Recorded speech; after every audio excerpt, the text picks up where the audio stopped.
I'd been noticing it for a while, but it started as such a small thing. I didn't think twice my sister has always been close to my husband. They get along easily, joke around, share the same taste in bad action movies. So if she dropped by the house while I was still at work, it wasn't exactly strange. She'd text me later, hung out with him for a bit. Hope you don't mind, and I didn't, why would I? But lately it's been different. The timing feels deliberate. She never seems to stop by on weekends. When we're both home. No, it's always those weekday afternoons, the ones when she knows I'm tied up in meetings or stuck in traffic. Sometimes I'd come home and find 2 mugs in the sink or the faint smell of her perfume lingering in the hallway, like she'd just left minutes before I walked in. Once I noticed she'd left her sweater draped over the back of the couch. A sweater she definitely hadn't been wearing when I last saw her.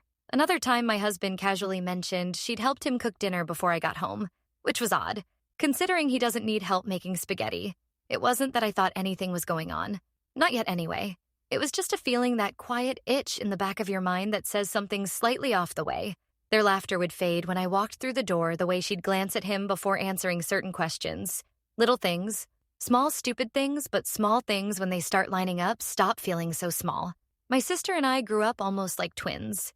Even though she's a year younger, we shared clothes secrets and a million late-night talks about everything from crushes to our future weddings. But there's always been an undercurrent. A quiet rivalry.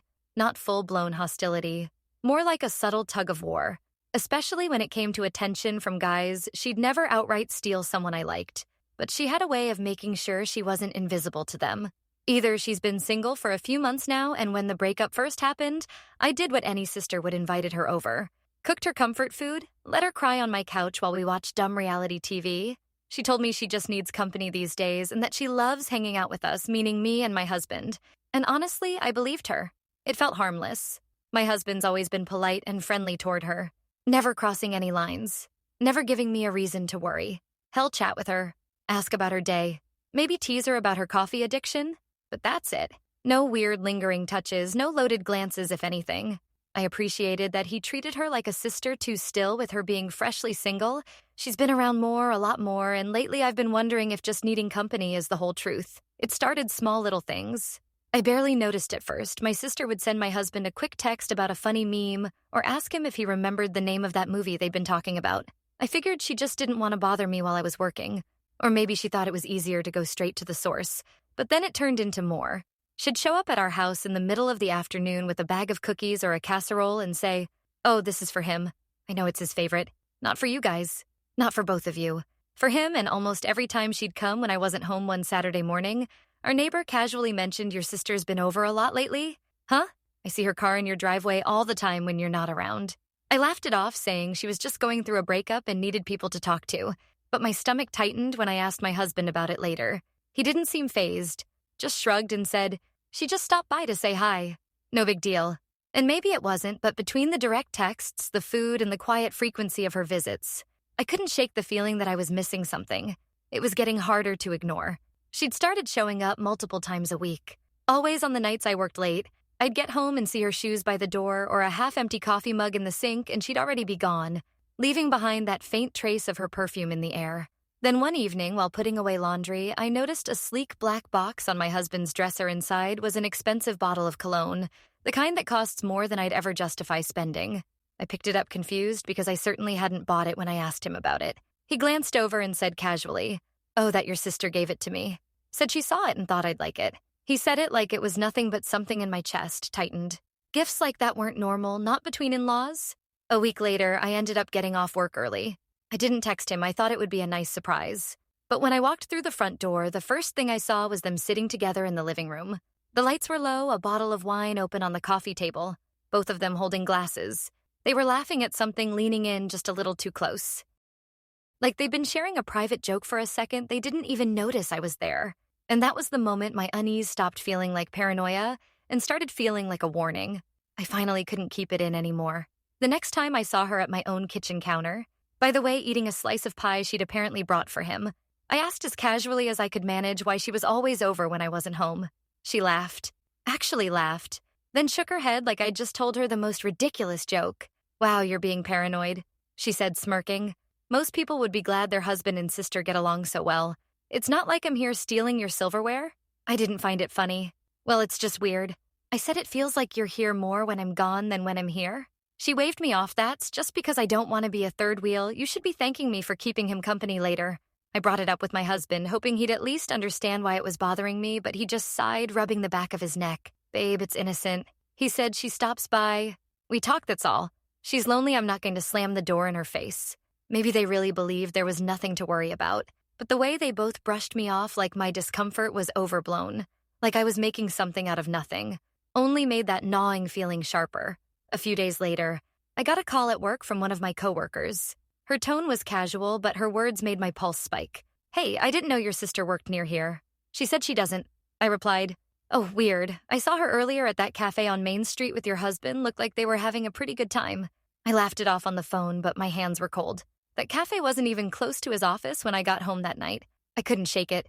I ended up pulling up our home security app on my phone. I told myself it was just to ease my mind. But as I scrolled through the clips, I saw her clear as day, unlocking our front door in the middle of the afternoon with the spare key. We keep hidden on the porch. She didn't just drop something off. She stayed for hours.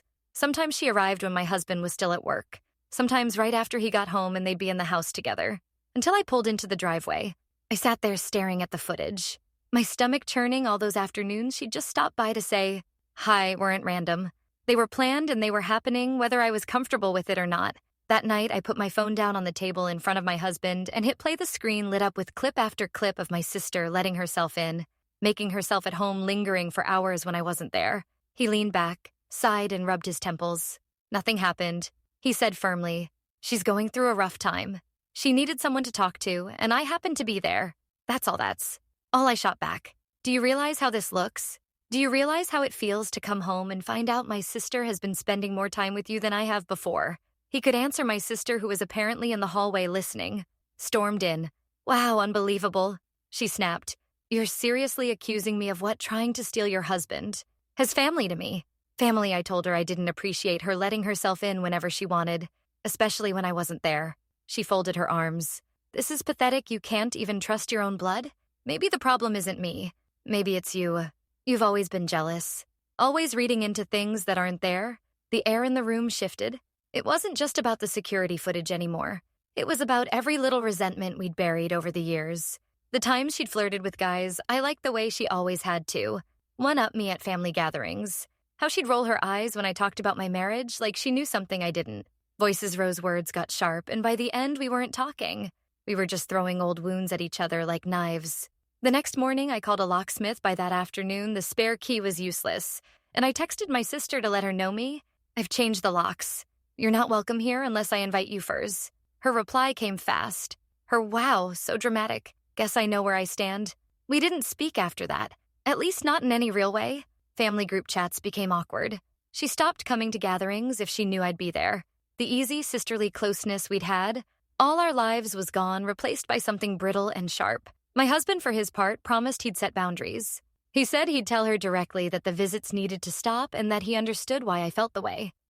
I did. And he did seem to pull back from her. No more casual texts, no more just stopping by. But here's the thing. Even now with the locks changed and the house quiet, I still can't shake the unease the way she laughed with him in the living room that night. The gifts, the secret cafe meeting. Maybe I overreacted. Maybe it really was just innocent. Or maybe I caught something early before it turned into something worse. That's what I ended up telling Reddit. I don't know if I was the paranoid wife who read too much into things or the lucky one who trusted her gut before the damage was permanent. And honestly, I'm not sure which answer would feel better. Do you think I overstepped by banning my own sister from my house? Or was I right to set those boundaries before it went too far? Because that's the part I can't shake. It's not just about whether they did something. It's about whether their behavior crossed a line I should have acted on sooner. I keep replaying everything in my head. The daytime visits, the gifts meant only for him. The laughing in the living room with the wine glasses, the cafe meetup in the middle of the workday. If I'd ignored it, I might have looked chill. But I also might have been setting myself up to be blindsided later. If I acted too soon, I might have burned the bridge with my sister for nothing either way. The trust feels fractured, and once that happens, I'm not sure you ever get it back.